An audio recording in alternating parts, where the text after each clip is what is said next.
Yves Guilloux, alias Ralph, alias Guérin-Sérac, est enfin mort le 9 mars 2022. Il avait 95 ans. Anticommuniste fanatique, suprémaciste européen, fondamentaliste chrétien, c'était un homme de réseau et de secret avec beaucoup de sang sur les mains. Il a été soldat et agent au service de la France, il a combattu en Corée, en Indochine et en Algérie, mais il est aussi passé par l'OAS et la police secrète portugaise, l'Espagne de Franco et l'une ou l'autre dictature sud-américaine. Il a envoyé des mercenaires lutter contre la décolonisation de l'Afrique et a participé au terrorisme de la stratégie de l'attention en Italie. Explorer sa vie, les époques et les idées qui l'ont forgé, c'est plonger dans les égouts de la guerre froide. Entre idéologie et renseignement, au milieu des réseaux parallèles paramilitaires et sectaires. Et on découvre alors une tripotée de fascistes, profitant d'une période faste et internationale pour une fachosphère terroriste, faite d'alliances avec des services et des capitalistes fanatisés à la contre-révolution. Et aujourd'hui, au moment où partout des réactionnaires se proposent d'offrir un dernier souffle à un capitalisme suicidaire, y voir clair dans tout ça pourrait malheureusement nous être utile. Alors bienvenue dans ce portrait du terroriste français Yves Guilloux et de son monde, intitulé « Agent Occident ».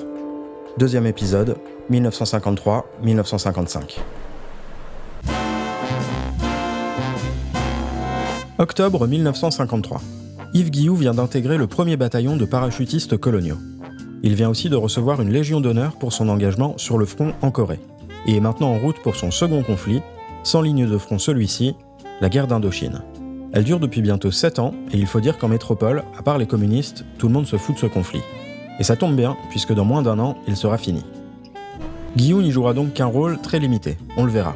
Mais pour comprendre ce que seront ses pratiques et sa doctrine, et aussi pour rencontrer ceux qui seront par la suite ses collègues, on va devoir refaire la chronologie de cette guerre et découvrir ce qui est né dans ses marges et qui se nourrira des erreurs de l'état-major pour bientôt remplacer la guerre conventionnelle par la guerre subversive. Commençons donc par revenir en 1944. L'Indochine, c'est alors une fédération de 5 entités.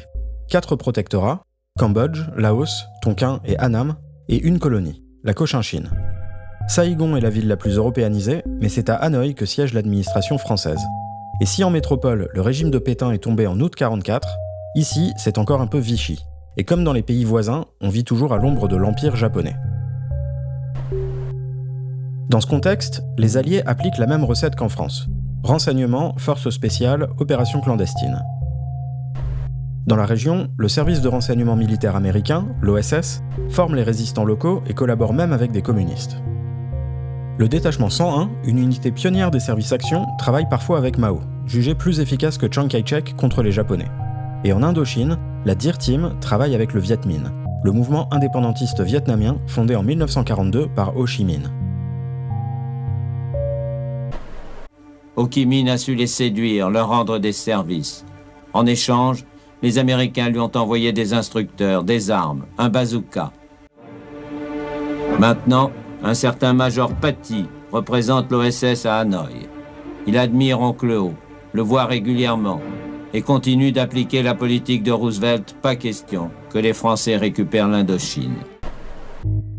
Sans soutien américain, les Français organisent leur retour avec la branche Action asiatique des renseignements britanniques, la force 136 basée à Calcutta.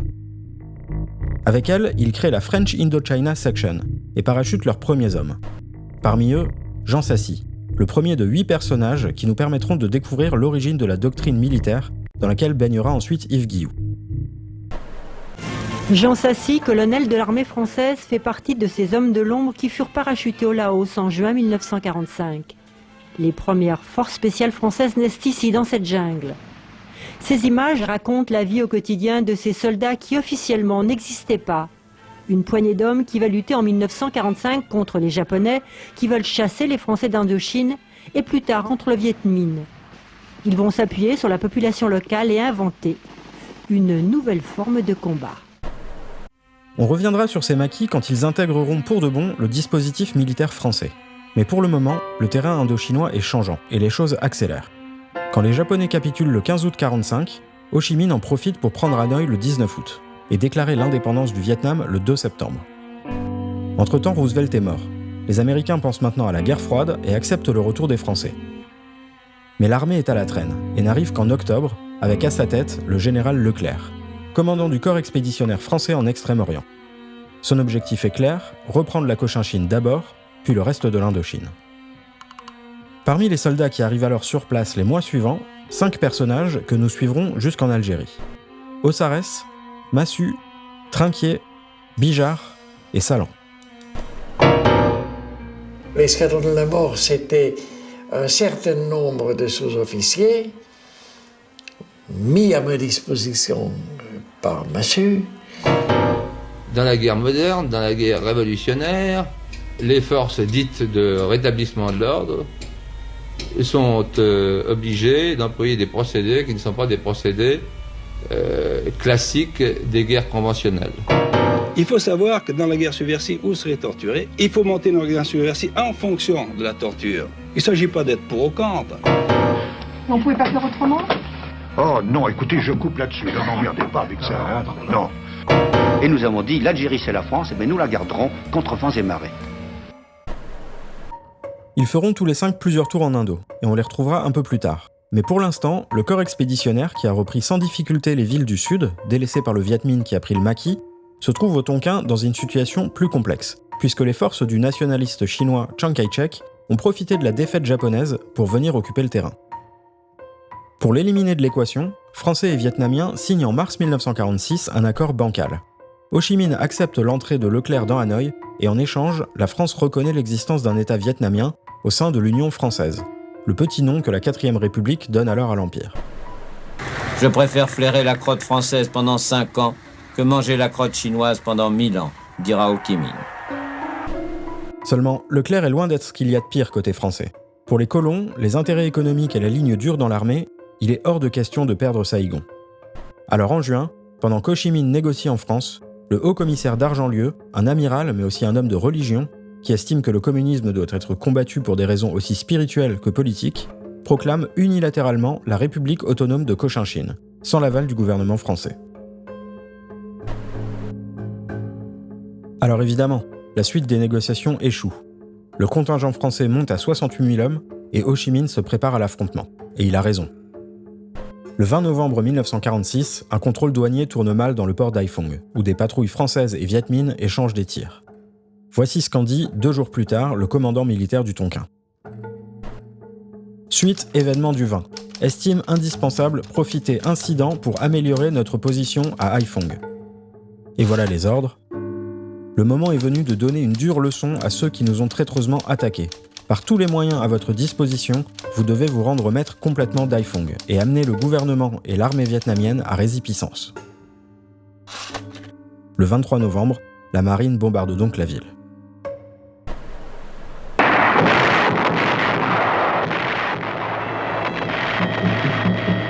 Le quartier annamite est rasé. On a voulu donner une leçon aux Viet. Combien de victimes? 20 000 selon les uns, 6 000 selon les autres. Quels que soient les chiffres, l'affaire de Haiphong n'est pas la cause de la guerre, mais le prétexte. Logiquement, le Viet Minh riposte à Hanoï le 19 décembre, moment où débute officiellement la guerre d'Indochine avec 2 mois de combat urbain. Libérée par cette clarification, l'armée française se lance dans une guerre de reconquête au Tonkin. Et de sa boîte à outils, elle sort notamment la Légion étrangère, un corps d'élite qui a recruté 20 000 soldats allemands dans les camps de prisonniers en France et dans l'Allemagne occupée. En 1945, il y a eu beaucoup d'anciens SS qui sont entrés dans la Légion. Et la France y gagnait, parce que ces gens avaient été formés sérieusement. Et elle pouvait les réutiliser pour ses objectifs à elle. Je savais seulement que j'avais à me battre contre les communistes. Nous nous étions déjà battus contre les communistes en 39-45.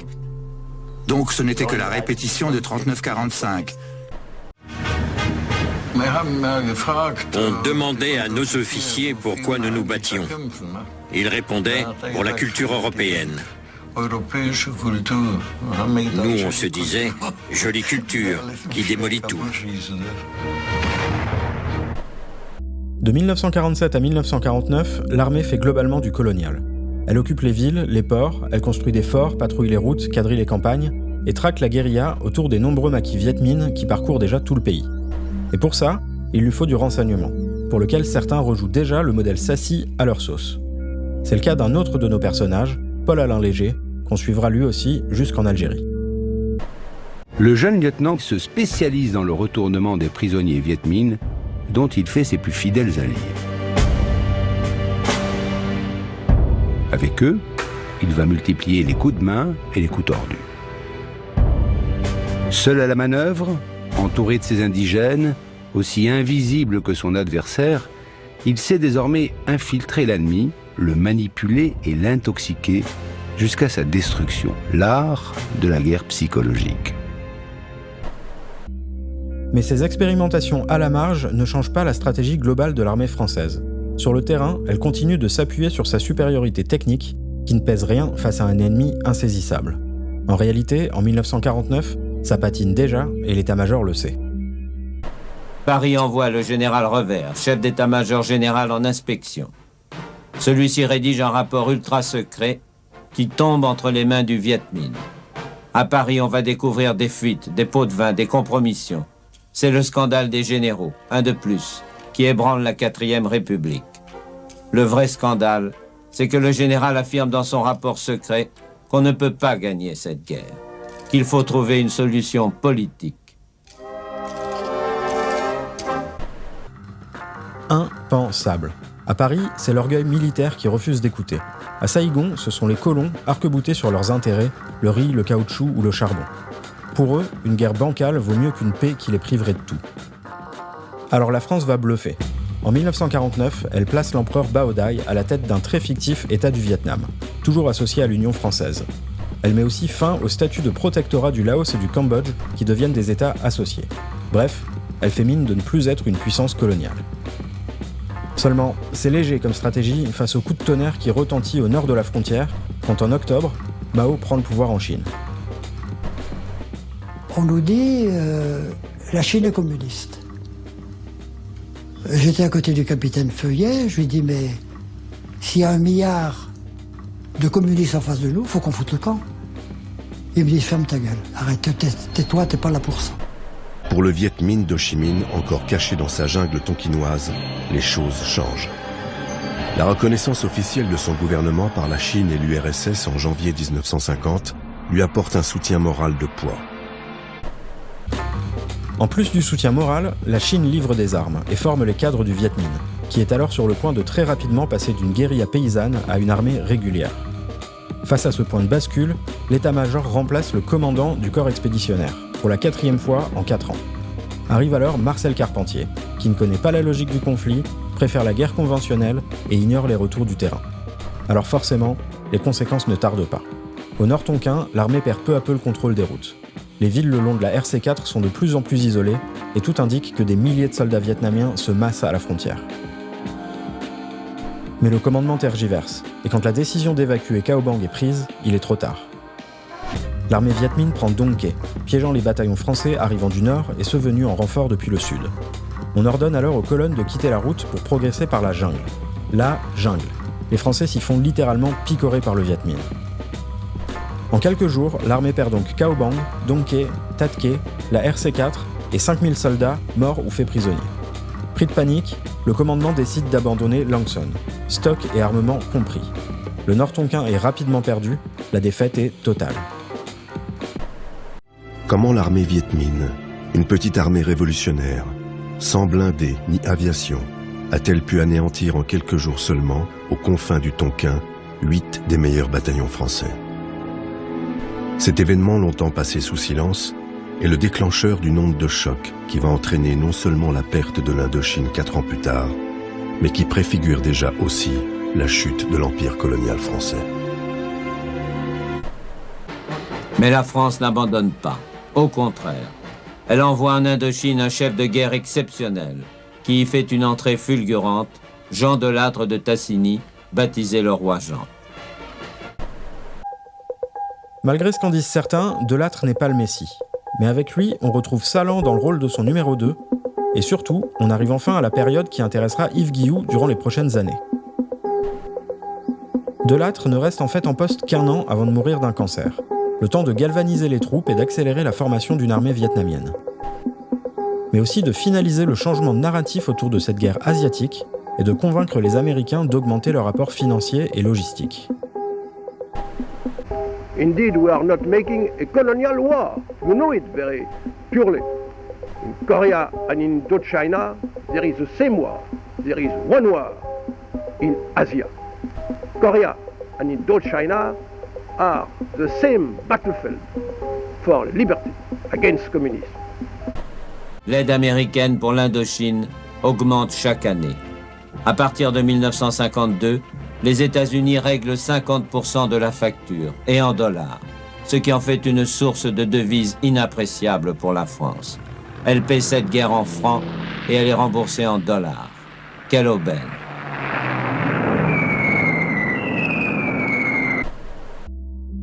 Mais en ce qui nous concerne, Delattre, c'est surtout du changement dans la doctrine d'emploi des parachutistes et des services de renseignement. Et les personnages croisés plus tôt n'y sont pas pour rien.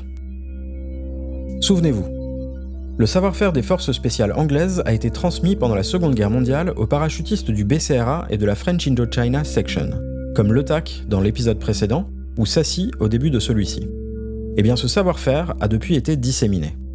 Côté para, on le retrouve notamment dans les BPC, les bataillons de parachutistes coloniaux, dont fera en 1953 partie Guillou. Ces unités sont issues des BCCP, les bataillons coloniaux de commandos parachutistes.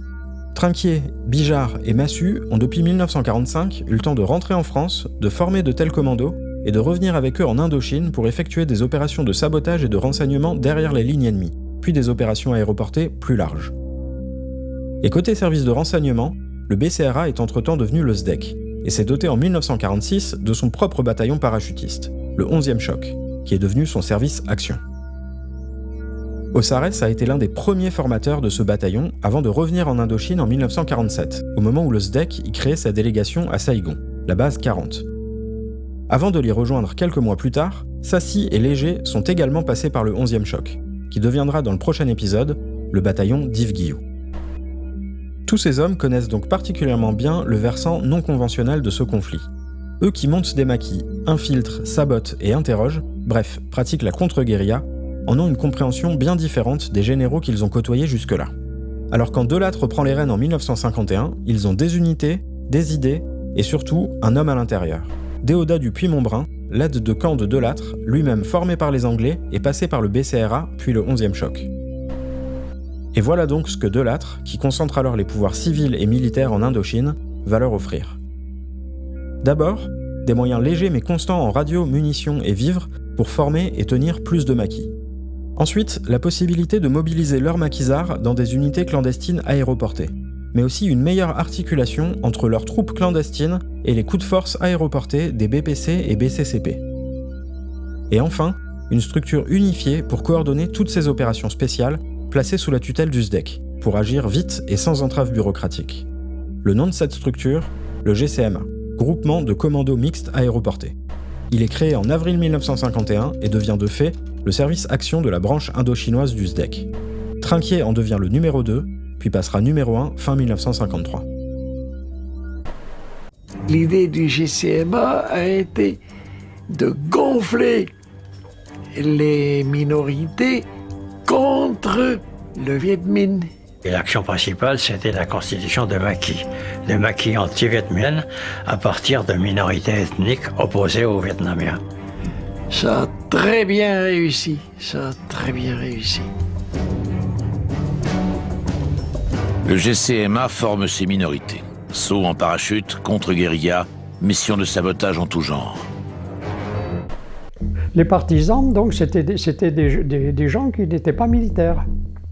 C'était une sorte de guérilleros, vous voyez, qui n'étaient pas gérés par l'armée française, mais mis à la disposition de l'armée française et encadrés par l'armée française. J'ai eu des missions, donc, de renseignement, d'éclairage et de reconnaissance, et de guérilla en zone viette.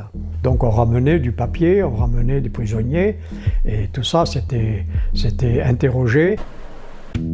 Pour fomenter sa guerre civile ethnique, le GCMA va s'appuyer sur un véritable patchwork, qui va des minorités du Nord et du Laos aux minorités religieuses du Sud, en passant par la mafia Bin Suyen, à qui il sous-traite une partie du contrôle de Saïgon. L'organisation va s'implanter sur tout le territoire, au travers d'un réseau de maquis, mais aussi de stations radio, de centres de formation et de commandement. Et les résultats ne tardent pas, tant grâce aux missions de reconnaissance que grâce aux réseaux de renseignement qui permettent de démanteler des cellules Viet Minh. Seulement, tout ça coûte cher, et la France manque de moyens. Et puis le SDEC aimerait laisser ça loin des livres de comptes, pour éviter les fuites et peut-être aussi les regards américains. Alors le GCMA va avoir une idée. Pour financer les opérations secrètes, mais aussi pour contribuer à conserver les paysans méos anti-Viet Minh dans le giron français, le GCMA va mener l'opération X. Ça consistait à acheter de l'opium dans la haute région, où il n'était pas cher, et à le revendre par l'intermédiaire de la régie en partie sur la côte.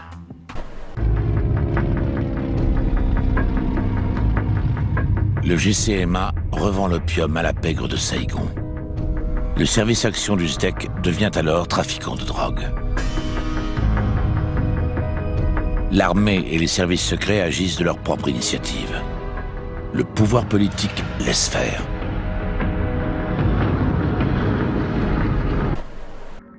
Tout ça est une machine bien huilée, et si on laisse de côté la question du financement, la dernière chose qu'il manque à ces tactiques de guerre subversives pour faire doctrine, c'est un volet théorique. Le premier à s'y coller ne sera pas issu des forces spéciales, mais un expert en maintien de l'ordre et coercition de populations civiles qu'il a pratiqué en Côte d'Ivoire avant de rejoindre l'Indochine en 1951. Charles Lacheroy. C'est le dernier personnage de cet épisode, et nous le suivrons lui aussi jusqu'en Algérie et un peu au-delà. Le colonel Lacheroy, 96 ans, qui fut condamné à mort pour sa participation au putsch des généraux d'Alger. C'est un témoin capital, car pour comprendre l'influence des Français sur les dictatures latino-américaines, il faut remonter le fil du temps et plonger dans l'histoire des guerres coloniales. En Indochine, Lacheroy voit le Viet Minh gagner grâce à une stratégie d'embrigadement des populations. Inspiré par les écrits de Mao sur la guerre révolutionnaire, qui stipule que la population civile est à la fois l'objectif et l'arme principale de cette guerre, il identifie alors ce qu'il appelle des hiérarchies parallèles, des sortes de structures sociales clandestines qui permettent aux Viet Minh de contrôler les civils.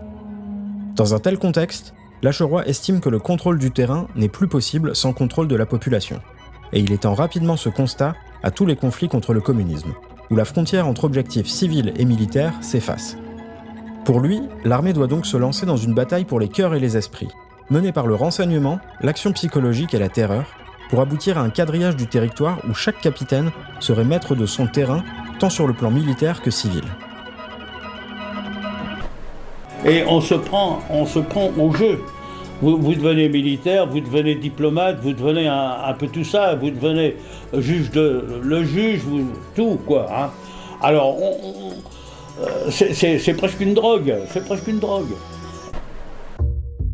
Lacheroy présente ses conclusions en novembre 1952 à quelques gradés, dont peut-être certains issus du GCMA qui partagent déjà ses conclusions et sa passion pour les populations civiles. Mais ces études ne suscitent pas d'intérêt au sein de l'état-major. C'est qu'en réalité, fin 1952, l'état-major tourne en rond, et ça commence à se voir. Salan a pris la suite de Delattre il y a quelques mois. L'armée continue de perdre du terrain, mais il privilégie toujours la guerre à l'ancienne plutôt que les nouvelles méthodes subversives du GCMA. L'exemple parfait, c'est Nassan, en décembre, où l'armée organise une bataille conventionnelle en attirant le Viet Minh sur un terrain fortifié. Et le problème, c'est que ça marche. Grâce à l'appui des paras et à un énorme travail de renseignement, quand le Viet Minh se pointe, il se prend une rouste, et l'armée française peut occuper les lieux durant quelques mois. Alors forcément, quand à partir de 1953 la guerre se déporte vers le Laos, où le parti ami du Viet Minh, le Pathet Lao, monte ses propres maquis, la contre-guérilla du GCMA intervient avec succès. Mais l'état-major retombe aussi dans ses travers et change la tête du corps expéditionnaire en y plaçant Navarre, un autre amateur de positions fortifiées qui cherche la bataille décisive et qui, pour couper le Viet Minh du Laos, se met en tête de refaire Nassan, mais en plus gros et plus à l'ouest. La décision est prise en octobre 1953, ce sera à Dien Bien Phu. Nous voilà donc revenus à la case départ. Octobre 1953 et Yves Guilloux est en route pour l'Indochine. On ne sait pas précisément quand il arrive. Les résumés de journaux de marche postés sur des forums d'anciens paras manquent un peu de précision. Mais on sait qu'il participe à partir du 20 novembre à l'opération Castor. où 6 bataillons de parachutistes, dont le 6e BPC de Bijar, prennent en quelques jours le contrôle de la plaine de Dien Bien Phu. Alors que la construction du camp retranché débute, Yves patrouille la jungle et les collines alentours pendant 26 jours. Et les premiers accrochages violents avec le Viet Minh ne tardent pas. Le 4 décembre, sa compagnie perd 14 hommes et rentre avec 26 blessés. Lui quitte la plaine le 16 décembre, mais pendant les 3 mois qui suivent, la situation empire de jour en jour, alors que tout autour, le Viet Minh amasse troupes, armes et matériel sous les yeux et les oreilles du SDEC. On savait parfaitement ce qu'il y avait autour de Dien Bien Phu comme force viette, en hommes, en matériel. On savait le nombre de canons, on savait pratiquement le nombre des munitions dont disposaient les Viettes. Si les camions transportent la grande majorité des armes lourdes, les vélos sont aussi mobilisés. Tous les participants utilisaient leurs propres vélos. La plupart étaient fabriqués en France. Le plus apprécié, ce sont les Peugeot. C'est les meilleurs, les plus aimés. Mais les services de renseignement ne seront pas écoutés. Et Navarre, certain que le Viet Minh ne pourrait pas installer son artillerie à flanc de montagne, restera confiant jusqu'à la dernière minute. Et Navarre, ça m'a beaucoup ému parce qu'il m'a pris très familièrement par les épaules en me disant mon petit, si on perd ça sera pas de chance. Pendant que le piège se referme, Yves Guilloux enchaîne les missions. D'abord au Laos entre janvier et février pour des opérations de reconnaissance avec quelques accrochages, puis autour d'Hanoï et Haiphong le mois suivant pour des opérations de protection. Le 13 mars, il est affecté au terrain d'aviation de Cát Bi, quand à 500 km de là débute finalement la bataille de Dien Bien Phu.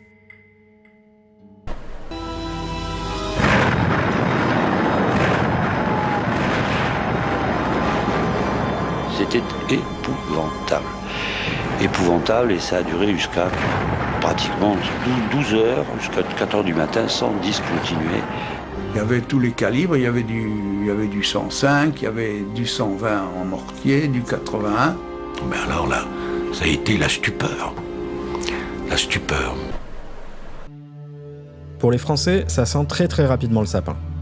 Un bataillon de légionnaires est anéanti le 14, l'artilleur en chef se suicide le 15, les premiers paras sautent en renfort le 16, la piste d'atterrissage du camp est perdue le 27, et ça n'est que le début de cette boucherie qui durera 57 jours et prendra une tournure surréaliste. Je suis arrivé au PC, il était 10h du matin, 11h du matin, il buvait du Ricard, avec des glaçons. Et alors là, il y avait tout l'état-major, là, il y avait des officiers comme jamais j'avais vu, quoi. Tous groupés dans un blocos, en train de prendre le Ricard. Et Bijar nous avait dit, voilà, bon, on saute à Dien Bien Phu, on y va, demain, on va partir, on va sauter. Mais attendez-vous à rentrer à pied. Voilà, donc au départ, on savait que de toute façon, c'était plié.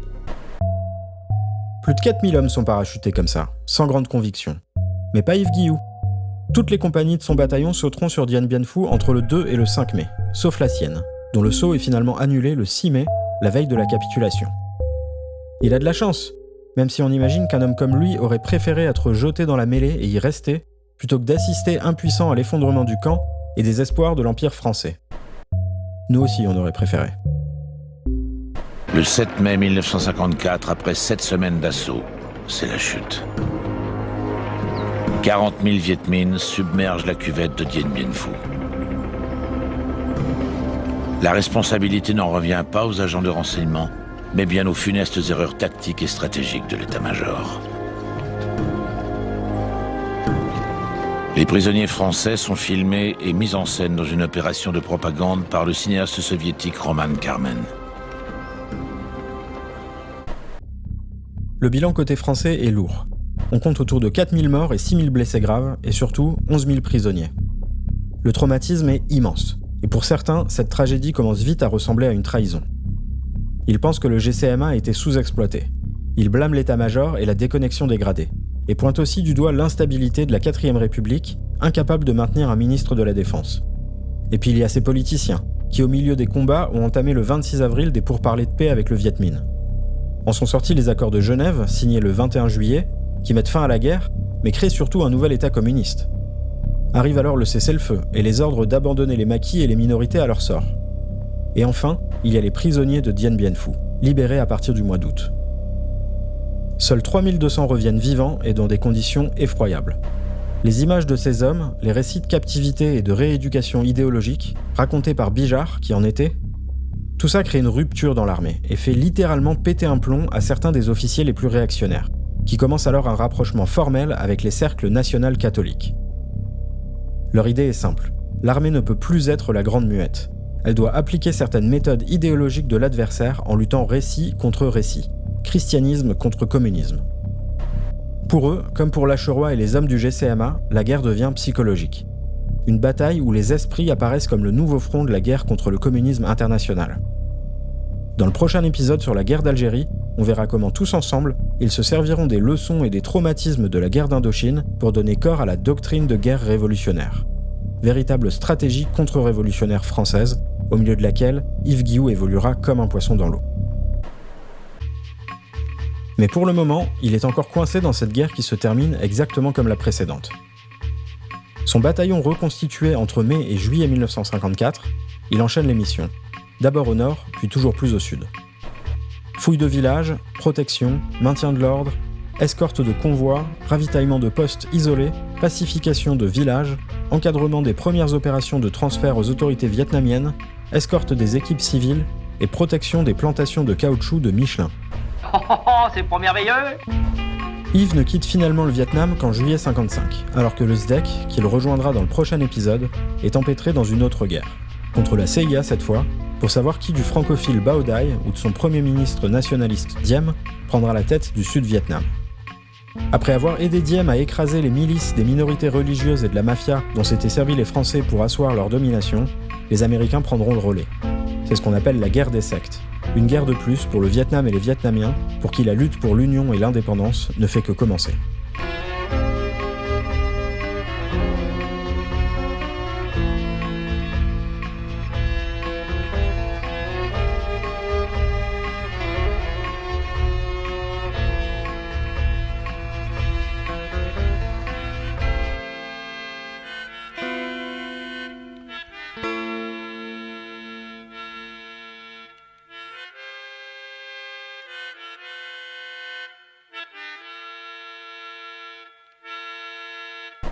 On ne refait pas l'histoire, mais la France a peut-être perdu là une occasion d'inventer la décolonisation.